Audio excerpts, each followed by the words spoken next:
ശ്രീ ബാബുരാജ്, ഇവിടെ ഇപ്പോൾ കാണേണ്ട ഒരു കാര്യം, ഇന്ത്യയിൽ ഏറ്റവും കൂടുതൽ ഒക്യുപ്പൻസി റേറ്റുള്ള 2 വന്ദേ ഭാരതുകൾ കേരളത്തിൽ ഓടുന്നവയാണ്.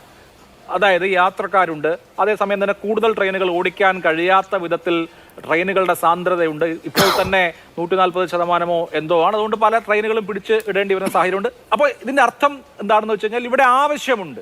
അപ്പോൾ ആവശ്യമുണ്ട് എന്നിരിക്കെ, എന്ന് മാത്രമല്ല ഈ റൂട്ട് ലാഭകരവുമാണ് എന്നിരിക്കെ, റെയിൽവേയെ സംബന്ധിച്ച് ഈ പദ്ധതി മാറ്റിയാൽ, ഇതിന് രൂപമാറ്റം സംഭവിച്ചാൽ, ഇതിന്റെ ഗേജ് മാറ്റിയാൽ, ഇത് ഇന്ത്യൻ റെയിൽവേയുമായി കണക്ട് ചെയ്യാൻ കഴിയുന്ന വിധത്തിലുള്ള ഒരു റെയിൽ ഇൻഫ്രാസ്ട്രക്ചർ ആക്കി മാറ്റിയാൽ, സ്റ്റിൽ കേരളത്തെ സംബന്ധിച്ച് ഇതുപോലത്തെ ഒരു പദ്ധതിക്ക് റെയിൽവേ ബോർഡും കേന്ദ്രവും അനുമതി നൽകാനുള്ള സാധ്യത അവിടെ ബാക്കി നിൽക്കുന്നില്ലേ? ഈ പദ്ധതി എന്നുള്ളത് അവിടെ നിൽക്കട്ടെ, ഇതുപോലെയുള്ള ഒരു വേഗ അല്ലെങ്കിൽ അതിവേഗ പദ്ധതിയെ സംബന്ധിച്ച് കേരളം വരുന്ന ഒരു 10 വർഷത്തിനുള്ളിൽ കേരളത്തിലൊന്നും ഉണ്ടായിക്കൂടാ എന്നുണ്ടോ?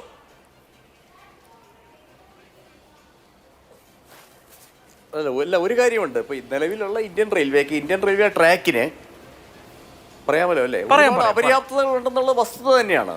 പക്ഷെ അത് ഈ നിലവിലുള്ള റെയിൽവേ സംവിധാനത്തിന് ഒരുപാട് അപര്യാപ്തതകൾ ഉണ്ടെന്നുള്ളത് നല്ല വസ്തുത തന്നെയാണ്. അപ്പോൾ തന്നെ അത് നവീകരിക്കാനുള്ള ധാരാളം സാധ്യതകൾ നിലവിലുണ്ട്. നമുക്കറിയാം, ഇപ്പോൾ railway board in principal approval കൊടുത്തത്, ഈ ഒരു പ്രൊജക്ടിന് വേണ്ടി ഇൻ പ്രിൻസിപ്പൽ അപ്രൂവൽ കൊടുത്തത് ശരിക്കും സ്റ്റാൻഡ് അലോൺ ആയിട്ട് ബ്രോഡ് ഗേജിൽ ഇന്ത്യൻ റെയിൽവേയുടെ 3ാമത്തെയും 4ാമത്തെയും പാത പണിയാൻ വേണ്ടിയാണ് ഇൻ പ്രിൻസിപ്പൽ അപ്രൂവൽ കൊടുത്തത്.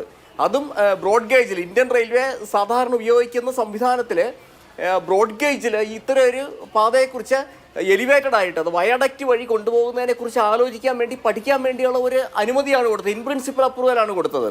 പക്ഷേ ഇവിടെ എന്താണ് സംഭവിച്ചത്? ഈ പ്രോജക്റ്റിൻ്റെ ഇതാദ്യം മാറുന്നു, ട്രാക്ക് തന്നെ ആദ്യം മാറുന്നു. അത് പൂർണ്ണമായിട്ടും സാങ്കേതിക വിദ്യയുടെയും യന്ത്രോപകരണങ്ങളുടെയും ഇമ്പോർട്ടിനെ മാത്രം ലക്ഷ്യം വെച്ചുകൊണ്ടാണ് അത് മാറിയത്. അപ്പോൾ ഇത്തരം അപര്യാപ്തതകൾ കൂടുതൽ വീണ്ടും വലിയ അപര്യാപ്തതകളിലേക്ക് മാത്രം കടന്നു പോവുകയും ഒരു പൊതുഗതാഗത സംവിധാനം കേരളീയ സമൂഹത്തിന് ലഭ്യമല്ലാതെ ആയിത്തീരുകയും ചെയ്യുന്ന ഒരു സംഗതിയിലേക്ക് മാത്രമേ ഇവരുടെ ഈ പ്രപ്പോസൽ മുമ്പോട്ട് കൊണ്ടുപോവുകയുള്ളൂ. നമ്മൾ ഏറ്റവും പ്രധാനപ്പെട്ട ഒരു കാര്യം, ഇപ്പോൾ ജൈക്ക പോലുള്ള ഒരു സ്ഥാപനമായിട്ടുണ്ടാക്കിയ എന്തെങ്കിലും MOUവിൽ ഏർപ്പെട്ട് കഴിഞ്ഞാൽ കേരളത്തിലെ ഭാവിയിൽ അത് ഏൽപ്പിക്കുന്ന ആഘാതം വളരെ വലുതായിരിക്കും.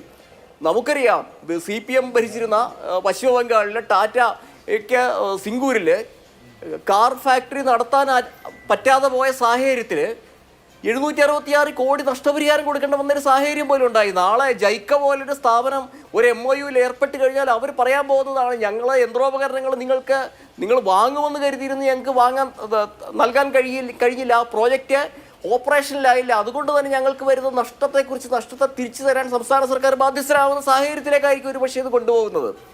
ഞാൻ പറയുന്നത്, റെയിൽവേയുടെ ഉള്ള അപര്യാപ്തതകൾ മനസ്സിലാക്കിക്കൊണ്ട് തന്നെ ഒരു പൊതുഗതാഗത സംവിധാനത്തെ എപ്രകാരം നവീകരിക്കുക, എപ്രകാരം മുമ്പോട്ട് കൊണ്ടുപോകാമെന്നാണ് ഈ സാഹചര്യത്തിൽ ആലോചിക്കേണ്ടത്. ഒരുപക്ഷെ ഇപ്പോൾ ഞാൻ കേട്ടു, കഴിഞ്ഞ ദിവസം ശബരി പാതയ്ക്ക് വേണ്ടി പകുതി ചെലവ് സംസ്ഥാന സർക്കാർ ചെലവ് ചെയ്യാൻ, അതിൻ്റെ കോസ്റ്റിൽ പകുതി ഏറ്റെടുക്കാൻ തയ്യാറായതായി കത്ത് കൊടുത്തതായിട്ട് വാർത്ത കണ്ടു.